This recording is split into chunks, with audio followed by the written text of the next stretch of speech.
Assalamualaikum warahmatullahi wabarakatuh. Halo semuanya, selamat datang di channel kami. Hari ini aku akan menceritakan satu kisah yang menarik. Cerita ini penuh makna dan mungkin bisa menjadi inspirasi bagi kita semua. Jangan lupa like, komen, dan subscribe. Siapkan hati, nyalakan imajinasi. Mari, kita mulai ceritanya. Dosen cantik asal Inggris nekat ikut pulang ke Indonesia dan rela pindah agama demi pemuda ini. Aku sudah terbiasa dengan mahasiswa dari berbagai negara. Ada yang suka berdiskusi, ada yang senang tampil, ada juga yang seperti bayangan, selalu hadir, tapi tidak pernah benar-benar terlihat. Slamet masuk kategori yang terakhir. Pertama kali aku melihatnya di ruang kuliah semester ganjil. Ia duduk paling belakang, rapi, diam, matanya fokus ke depan. Tidak banyak mencatat, tapi setiap kali aku bertanya, jawabannya selalu tajam dan tepat, seperti anak panah yang dilepaskan tanpa ragu. Dari situ aku tahu, anak ini bukan mahasiswa biasa. Namanya langsung menarik perhatianku ketika aku membaca daftar peserta kelas. Slamet bin Kasan, tertulis begitu. Satu-satunya nama yang terasa begitu asing di antara nama-nama dari Eropa, Amerika, dan Timur Tengah. Beberapa minggu berlalu, Slamet tetap tidak berubah. Tidak pernah nongkrong di kafe kampus, tidak pernah ikut diskusi kelompok. Setiap selesai kelas, ia langsung pergi, entah kemana. Sampai suatu hari, aku memutuskan untuk menyapanya lebih dulu. "Hai Slamet, kamu punya waktu sebentar?" Dia menoleh, pelan, seperti ragu menjawab. "Punya, Bu. Bisa temani saya ke taman belakang? Saya mau istirahat sejenak." Dia mengangguk, tanpa banyak kata. Kami duduk di bangku kayu yang menghadap ke danau kecil. Burung-burung berenang pelan di atas air. Aku mencoba membuka percakapan ringan. "Kamu dari Indonesia ya?" "Iya, Bu. Dari Bekasi." Aku tertawa kecil. "Bekasi? Saya pernah dengar itu. Katanya panas, ya?" Dia tersenyum. Pertama kalinya aku lihat senyum itu. Tulus dan sederhana. "Kalau dibandingkan Cambridge, ya, jauh beda, Bu." Sejak hari itu, entah kenapa aku mulai sering mengajak Slamet bicara. Bukan karena aku dosen yang kesepian, bukan juga karena ingin tahu urusan pribadi mahasiswa. Tapi ada sesuatu dalam dirinya yang membuatku nyaman. Cara dia mendengarkan, cara dia merespons, bahkan cara dia diam. Kami mulai rutin makan siang bersama. Kadang di warung kecil dekat universitas, kadang di taman kampus. Tidak ada yang istimewa, hanya dua orang ngobrol tentang cuaca, mata kuliah, atau makanan. Tapi dari semua percakapan itu, satu hal yang paling aku ingat. Slamet tidak pernah sekalipun membanggakan dirinya. Padahal, aku tahu dari file beasiswanya bahwa dia juara cerdas cermat internasional. Pemerintah Indonesia bahkan memberikan penghargaan khusus, termasuk beasiswa penuh ke sini. Anak seperti itu biasanya sombong, merasa paling pintar, paling hebat. Tapi Slamet, tidak sama sekali. "Kenapa kamu jarang bicara, Met?" Tanyaku sekali. Waktu, ia hanya menunduk. "Karena saya lebih nyaman diam, Bu. Saya takut salah ngomong." "Tapi kamu pintar." "Pintar belum tentu bijak." Jawabannya menamparku pelan-pelan. Anak ini bukan cuma cerdas, tapi juga rendah hati. Dan itu membuatku makin ingin mengenalnya lebih dalam. Tanpa sadar, aku mulai memikirkan Slamet di luar jam kuliah. Aku memperhatikan cara dia berjalan, cara dia menjinjing tas tuanya, bahkan cara dia menatap papan tulis. Ada kejujuran yang langka di matanya. Tidak dibuat-buat, aku mulai gelisah sendiri. Aku tahu ini tidak lazim. Dosen menjalin kedekatan dengan mahasiswa. Banyak orang akan salah paham. Tapi aku tidak bisa bohong. Perasaan ini tumbuh perlahan, dan aku tidak punya kuasa untuk mengabaikannya. Sampai suatu sore, aku memberanikan diri, bertanya, "Slamet, kalau aku bukan dosenmu, kamu akan mau berteman lebih dekat denganku?" Dia menatapku lama, sangat lama. Lalu berkata pelan, "Saya akan selalu menghormatimu, Bu Luna. Siapapun kamu." Aku tidak tahu itu jawaban jujur, atau sekadar aman. Tapi sejak hari itu, ada ruang kecil di dalam hati yang tidak bisa aku kosongkan lagi. Namanya Slamet. Ia pendiam, sederhana, dan mungkin terlalu berharga untuk sekadar aku kagumi dari jauh. Dan aku tahu, hidupku akan berubah sejak aku berani menatap matanya lebih lama dari biasanya. Setiap dosen pasti punya mahasiswa favorit, meskipun tidak pernah diakui secara terang-terangan.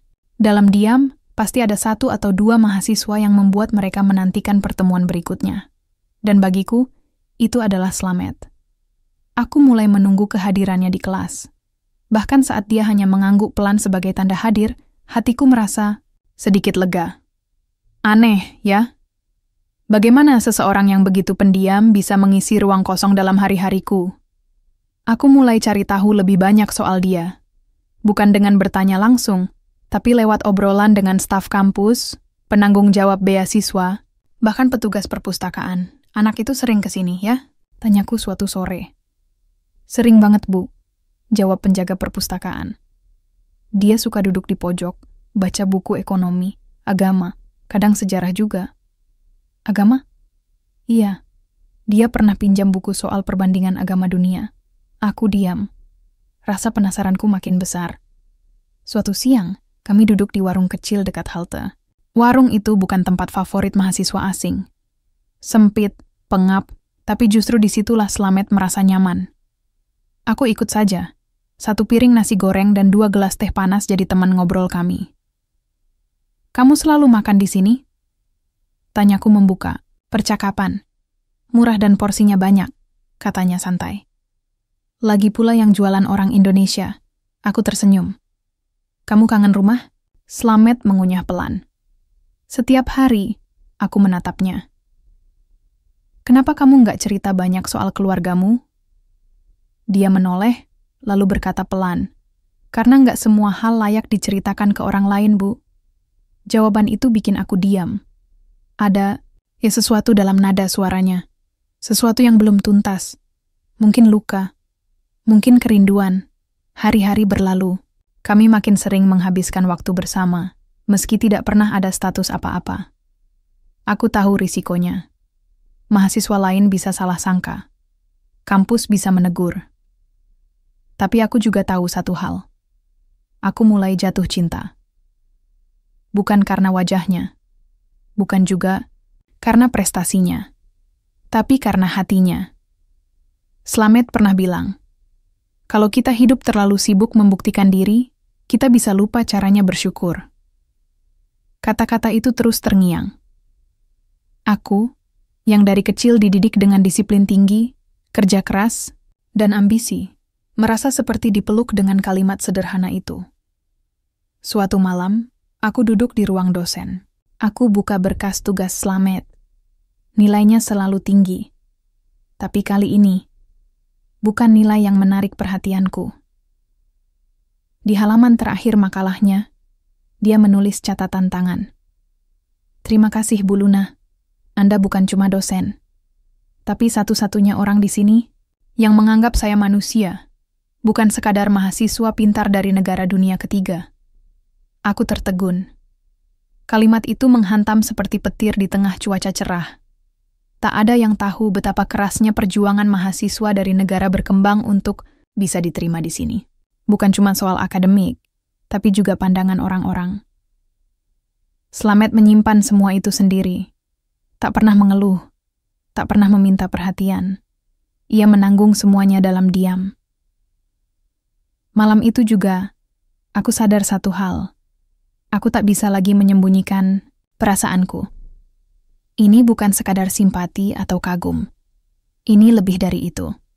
Keesokan harinya, aku memberanikan diri mengajak dia jalan sore ke taman belakang kampus, tempat favorit kami. Kami duduk, seperti biasa. Sunyi, tapi nyaman. Slamet, aku mau jujur, kataku tanpa basa-basi.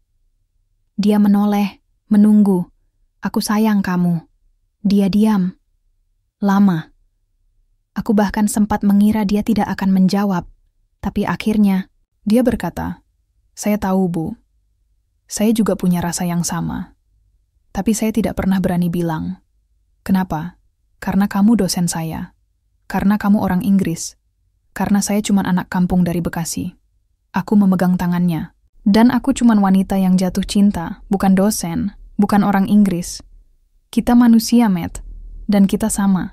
Dia menunduk. Matanya berkaca-kaca. Aku tahu ini salah menurut sebagian orang, lanjutku. Tapi salah karena apa? Karena budaya? Karena status? Aku tidak peduli. Aku cuma tahu, aku ingin menjalani hidup bersamamu. Untuk pertama kalinya, Slamet menggenggam tanganku erat. Tidak ada kata-kata, tapi aku tahu, jawabannya sudah jelas. Hari itu, langit di atas taman terlihat lebih biru.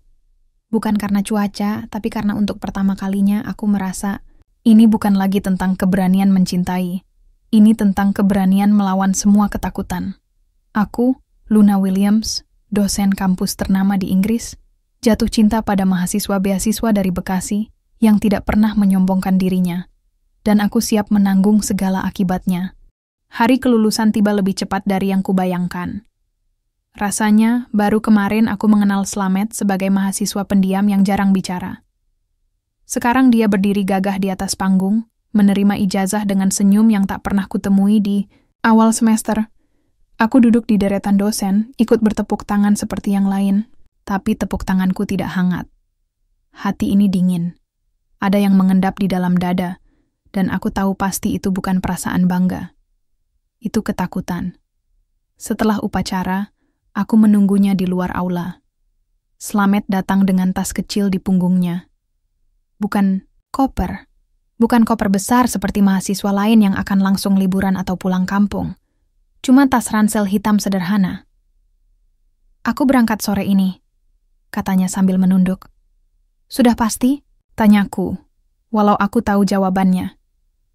Dia mengangguk. Tiketnya dibeli sejak 2 bulan lalu. Aku terdiam. Jadi selama ini dia tahu hari ini akan datang, dan dia tak pernah bilang. Kenapa nggak cerita dari awal? Karena aku nggak mau hari-hariku sama kamu jadi penuh perpisahan. Aku menarik napas panjang. Semua hal yang selama ini kutahan, akhirnya mulai terasa nyata. Bukan hanya tentang dia pulang, tapi tentang ketidaksiapan hatiku kehilangan seseorang yang selama ini membuat hari-hariku penuhin arti. Kamu akan balik ke sini lagi? Tanyaku pelan. Belum tahu. Aku rindu rumah. Ibuku, adikku. Aku mau dekat dengan mereka dulu. Kalimatnya sederhana, tapi langsung memotong dalam. Aku tak bisa menyalahkannya. Keluarga adalah alasan utama. Dan aku hanya seseorang yang datang belakangan. Sore itu, aku mengantarnya sampai stasiun kereta. Bukan bandara. Dia naik kereta menuju Heathrow, katanya. Kami berdiri beberapa menit dalam diam, sampai akhirnya kereta datang. Slamet menatapku. Luna, terima kasih ya, untuk semua hal. Aku menunduk. Kalau kamu berubah pikiran, aku nggak berubah pikiran, potongnya. Aku cuma butuh waktu untuk menemukan tempatku. Aku mengangguk, meski aku tidak benar-benar mengerti. Kereta bergerak. Aku berdiri di sana sampai gerbong terakhir hilang dari pandangan. Beberapa hari setelah itu, ruanganku terasa hampa. Aku masih mengajar seperti biasa, menyusun bahan kuliah, mengoreksi tugas. Tapi tidak ada lagi yang membuatku semangat datang lebih pagi. Tidak ada lagi yang kucari di perpustakaan. Tidak ada lagi alasan untuk mampir ke warung dekat halte. Malam-malamku, kulalui dengan menatap ponsel, menunggu pesan yang entah kapan datangnya. Slamet kadang membalas, kadang tidak. Tapi aku tahu, dia sedang beradaptasi lagi dengan hidup lamanya. Lalu suatu pagi, saat aku sedang membuat teh, sebuah pesan masuk. Kalau aku ajak kamu ke Indonesia, kamu mau? Tanganku gemetar membaca kalimat itu. Kupikir aku salah baca, tapi tidak. Itu pesan dari Slamet. Mau kamu seriusin maksudnya? Balasku cepat. Kalau aku bilang aku ingin kamu tinggal di rumahku di Bekasi, mau? Aku mau. Tapi aku bukan Muslim, Matt. Beberapa detik kemudian, pesan baru masuk. Kalau kamu sungguh mencintaiku, izinkan aku mengenalkan kamu pada hidupku. Pelan-pelan. Kamu nggak harus jadi siapa-siapa. Cukup jadi Luna yang mau belajar. Hari itu aku tidak masuk kelas. Aku mengurung diri di apartemen dan menangis sepuasnya. Tapi bukan karena sedih. Aku menangis karena baru pertama kali merasa diterima apa adanya, tanpa syarat, tanpa paksaan. 2 minggu kemudian, aku mengajukan cuti panjang. Rektor heran. Aku hanya bilang ingin mengambil waktu untuk diri sendiri. Tak ada yang tahu kalau aku sudah memesan tiket ke Jakarta. Saat pesawat mendarat, panas udara langsung menyergap kulitku. Bandara itu ramai, penuh suara, bau makanan, dan senyum orang-orang yang tak kukenal. Tapi yang kutunggu cuma satu. Slamet berdiri di dekat pintu kedatangan dengan kemeja putih dan celana kain. Wajahnya tampak lelah, tapi senyum itu seperti oase. Kami tak bicara banyak. Mobil tumpangan membawa kami menembus jalan-jalan sempit di Bekasi. Anak-anak bermain bola, ibu-ibu jualan sayur, dan suara azan terdengar dari surau dekat gang. Saat tiba di rumahnya, aku melihat seorang ibu menyambut dengan wajah bingung. Di belakangnya, seorang gadis remaja menyibak tirai sambil melongo. "Ina, Bu, ini Luna," kata Slamet perlahan. Ibunya tidak langsung bicara, tapi kemudian dia berkata, "Masuk dulu, Nak, jangan di luar. Aku masuk pelan-pelan." Rumah itu sederhana, penuh foto keluarga dan taplak meja bunga-bunga. Aku merasa gugup, tapi anehnya tidak asing. Hari itu aku tidur di kamar tamu. Slamet tidur di ruang depan. Kami masih menjaga jarak, karena ini rumah ibunya. Dan malam itu, sebelum tidur, aku menatap langit-langit kamar sambil berpikir, apakah semua ini akan berakhir bahagia? Tapi untuk pertama kalinya, aku merasa berada di tempat yang benar. Meski panas, meski asing, meski jauh dari segala kenyamanan di Inggris, aku siap. Siap mencintainya, siap mengenal dunianya, dan siap menjadi bagian dari hidupnya. Sudah seminggu aku tinggal di rumah Slamet. Setiap pagi aku ikut ibunya ke pasar. Meski awalnya canggung, perlahan-lahan ibu Slamet mulai membuka diri. Ia bercerita soal suaminya yang sudah lama meninggal, tentang adik Slamet yang ingin jadi guru, dan tentang masa kecil Slamet yang ternyata bandel dan suka manjat pohon mangga. Aku mendengarkan sambil tertawa. Rasanya seperti membuka lembaran hidup orang yang sudah lama aku kenal. Tapi selama ini belum sempat aku pelajari dengan benar. "Ibu tahu kamu bukan orang sini," kata ibunya tiba-tiba suatu malam. Saat kami duduk berdua di dapur sambil menunggu, air mendidih. Aku menoleh. "Iya, Bu. Tapi ibu juga tahu kamu bukan orang sembarangan." Aku diam. "Kalau kamu niat baik, ibu nggak akan halangi. Tapi kalau cuma main-main, ibu sendiri yang suruh Slamet kirim kamu pulang." Aku tersenyum pelan. "Saya datang jauh-jauh ke sini bukan buat main-main, Bu." Ia mengangguk pelan. "Kalau gitu, besok pagi ikut ibu ke tempat ngaji. Lihat sendiri dunia kami seperti apa." Pagi itu aku duduk di beranda mushola kecil bersama ibu-ibu komplek. Mereka belajar membaca Al-Quran. Satu huruf satu suara. Aku tak paham satu kata pun, tapi suasananya membuatku tenang. Mereka menyambutku hangat. Bahkan ada yang memberikan kue basah dan bertanya, apa aku betah tinggal di Bekasi. Hari berikutnya, Slamet mengajakku ke KUA. Awalnya aku pikir kami hanya mengambil brosur atau berkonsultasi. Tapi ternyata Slamet sudah membuat janji.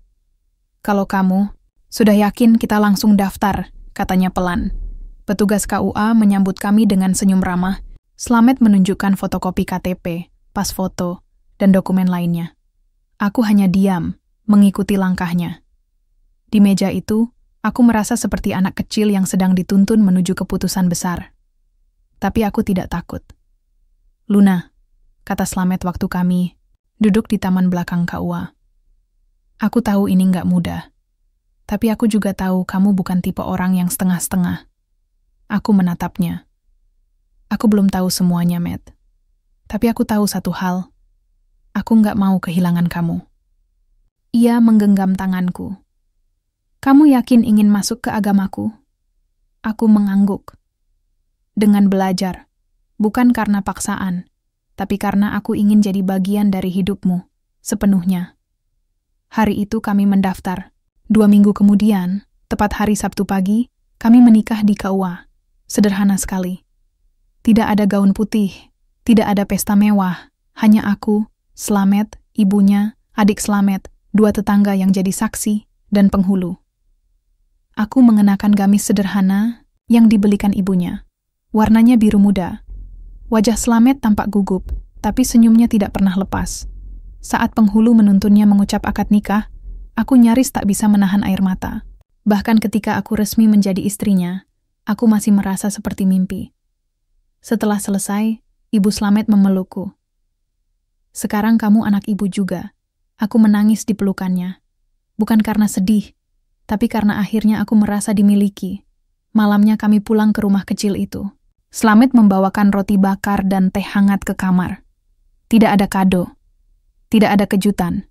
Hanya roti isi coklat dan teh yang sedikit terlalu manis. Kita nggak perlu bulan madu, katanya sambil duduk di lantai. Cukup kita saling tahu, saling terima. Aku ikut duduk di sampingnya. Aku nggak butuh hotel bintang 5. Roti bakar kamu sudah cukup. Kami tertawa. Malam itu, kami tidur berdua di kamar sempit yang sebelumnya hanya dipakai Slamet sendiri. Di luar, hujan turun pelan. Suara airnya menenangkan. Sebelum tidur, aku menatap wajah Slamet yang sudah lelap. Rasanya aneh. Dulu dia hanya mahasiswa yang kutemui di perpustakaan. Sekarang dia suamiku. Hidup bisa berubah dalam hitungan bulan. Tapi entah kenapa, aku tidak menyesal. Besok aku akan belajar lebih banyak tentang Islam, tentang Indonesia, tentang jadi istri. Dan mungkin suatu hari nanti, aku akan jadi ibu juga. Tapi malam itu, aku hanya ingin menyimpan satu rasa. Tenang, karena akhirnya aku berada di tempat yang benar, bersama orang yang benar. Dan untuk pertama kalinya, aku menyadari bahwa cinta yang tulus tak pernah mengenal negara, warna kulit, atau agama. Cinta hanya butuh 2 hal, keberanian dan keikhlasan. Dan aku punya keduanya. Sudah 3 bulan aku tinggal di Bekasi. Kami menjalani kehidupan sederhana. Setiap hari aku membantu Ibu Slamet di dapur, membersihkan rumah, dan kadang ikut kegiatan PKK atau majelis taklim. Tidak ada hal yang mewah, tapi ada hal-hal kecil yang membuat hidupku terasa penuh. Namun, sebuah email dari kantor internasional University of Cambridge mengubah pagi itu. Subject: Slamet sudah diterima sebagai pengajar asisten. Aku membaca ulang surat elektronik itu, memastikan aku tidak salah paham. Slamet memang melamar pekerjaan sebagai dosen asisten beberapa minggu lalu. Tapi ia tidak pernah membahasnya serius. Aku pikir ia hanya coba-coba. Slamet, kamu diterima, kataku waktu dia baru bangun tidur. Ia duduk kaget. Apa? Aku serahkan ponselku padanya. Ia membaca, lalu matanya melebar. Ya Allah, aku menunggu reaksinya. Tapi yang keluar dari mulutnya justru, kalau aku pergi, kamu gimana? Aku tersenyum pelan. Aku istrimu, kemanapun kamu pergi, aku ikut. Ia menunduk lama. Tapi ini berat, Lun. Kita baru saja nikah. Kamu baru belajar agama. Kalau kita pulang ke Inggris, takutnya semua berubah. Kamu akan kembali ke duniamu yang dulu. Aku menarik napas dalam. Duniaku yang dulu cuma ada karena aku belum kenal kamu. Sekarang kamu duniaku, Slamet. Seminggu kemudian kami berangkat ke bandara. Ibu Slamet menangis, memelukku lama sekali. Hati-hati, Luna. Kamu istri yang baik. Jaga Slamet ya. Aku mengangguk dengan mata berkaca-kaca. Ibu juga jaga diri. Doakan kami. Perjalanan ke Inggris terasa berbeda dari biasanya. Dulu aku pulang ke rumah setelah liburan. Sekarang aku pulang sebagai istri. Aku tidak lagi sendiri. Dan kali ini, aku membawa seorang pria sederhana dari Bekasi yang mengubah hidupku.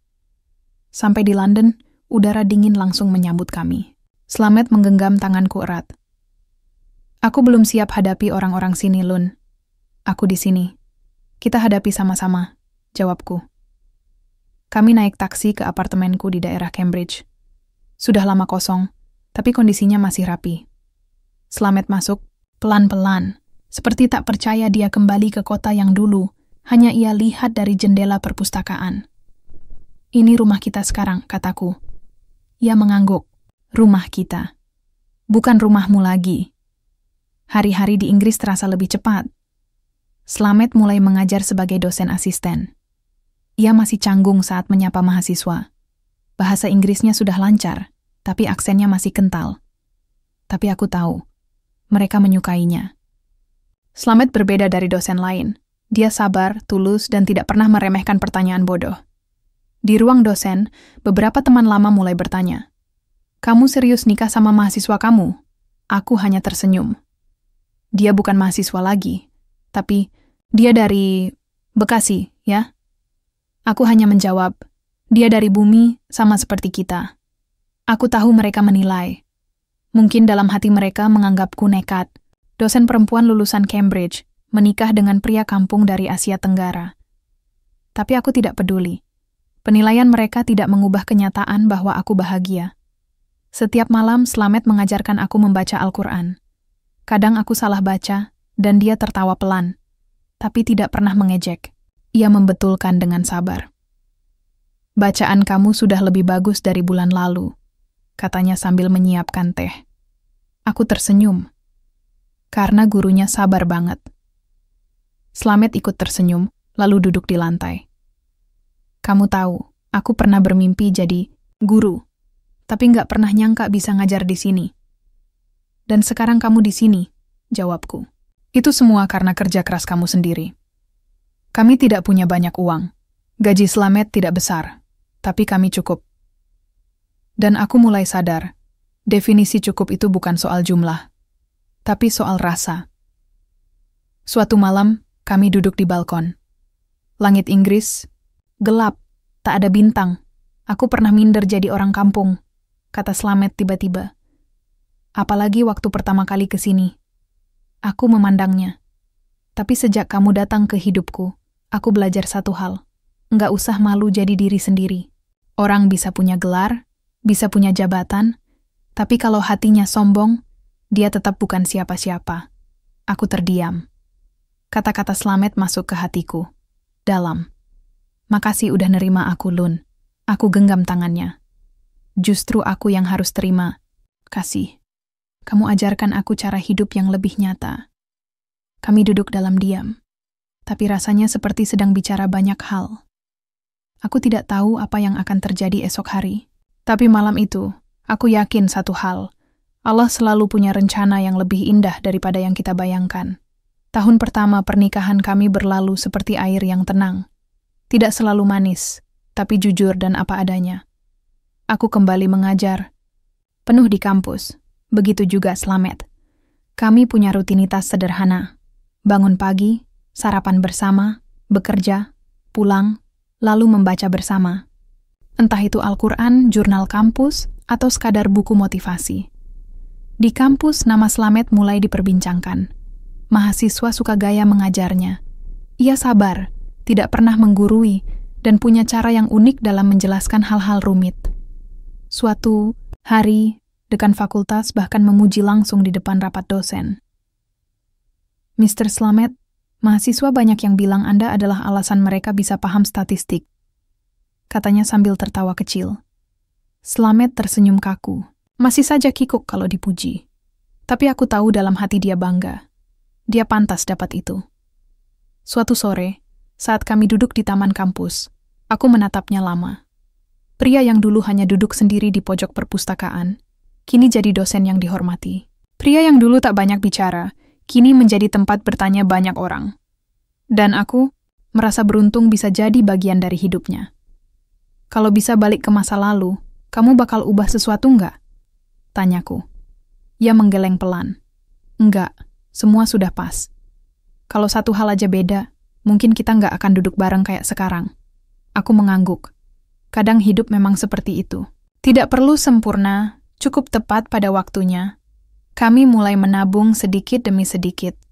Bukan untuk beli rumah besar atau mobil mewah, tapi untuk suatu hari nanti membuka beasiswa kecil bagi anak-anak Indonesia yang pintar, tapi tidak punya biaya. Itu ide Slamet. Dulu aku bisa kuliah di sini karena beasiswa. Sekarang saatnya gantian bantu orang lain, katanya. Aku setuju. Tidak perlu jadi orang kaya untuk memberi. Cukup punya hati yang peduli. Lalu datanglah undangan dari Bekasi. Adik Slamet menikah. Kami pulang. Perjalanan panjang itu terasa seperti pulang ke asal. Di rumah kecil ibu, semua masih sama. Lantai semen, dapur yang hangat, dan suara ayam di pagi hari. Tapi kali ini aku datang sebagai istri, bukan tamu. Di pesta pernikahan adik Slamet, banyak tetangga yang mendekat padaku. Mereka memanggilku Bu Guru Inggris atau Ibu Slamet yang bule. Aku tersenyum saja. Itu panggilan yang hangat. Seorang ibu tua mendekatiku, memegang tanganku erat. Kamu baik sekali, Nak. Jarang ada orang dari luar negeri mau tinggal di sini, apalagi pindah agama. Aku tidak tahu harus jawab apa, jadi aku hanya berkata, saya juga belajar banyak di sini, Bu, dan saya tahu Allah tidak pernah salah pilihkan jalan hidup untuk kita. Setelah kembali ke Inggris, kami membawa oleh-oleh rasa syukur. Bekasi mengingatkan kami siapa kami sebenarnya. Kami bukan siapa-siapa tanpa akar yang kuat, dan akar kami ada di tempat sederhana yang dulu mungkin dipandang sebelah mata. 3 bulan setelah itu, sebuah proposal beasiswa kami diterima oleh lembaga sosial kampus. Kami beri nama Beasiswa Rumah Harapan. Angkatan pertama ada 5 siswa dari Indonesia. Mereka terharu saat kami sambut langsung di Bandara Heathrow. Di antara mereka, ada satu anak yang mirip sekali dengan Slamet waktu muda. Pendiam, matanya penuh rasa ingin tahu. Slamet menepuk pundaknya. Enggak usah takut. Kamu sudah sampai sini. Sekarang tinggal melangkah. Aku berdiri di samping mereka, merasakan bulu kudukku merinding. Waktu memang berjalan cepat. Tapi aku bersyukur kami memilih jalur ini. Malam itu, setelah para penerima beasiswa istirahat, kami pulang ke rumah. Slamet duduk di sofa, membuka Al-Quran kecil yang ia bawa sejak dari Bekasi. Ia menatapku. Kamu tahu nggak, Lun? Dulu aku pikir rumah itu soal tembok, atap, dan alamat. Tapi sekarang aku sadar, rumah itu kamu. Aku tersenyum. Dan kamu rumahku juga, Slamet. Kami tidak sempurna. Kami datang dari dunia yang sangat berbeda. Tapi kami belajar bahwa cinta bukan tentang asal, tapi tujuan. Bukan soal siapa yang lebih tinggi, tapi siapa yang lebih rendah hati. Dan yang paling penting, aku belajar satu hal besar dari Slamet. Jangan pernah sombong dimanapun kita berada. Karena Yang Maha Kuasa selalu melihat hati kita, bukan gelar kita.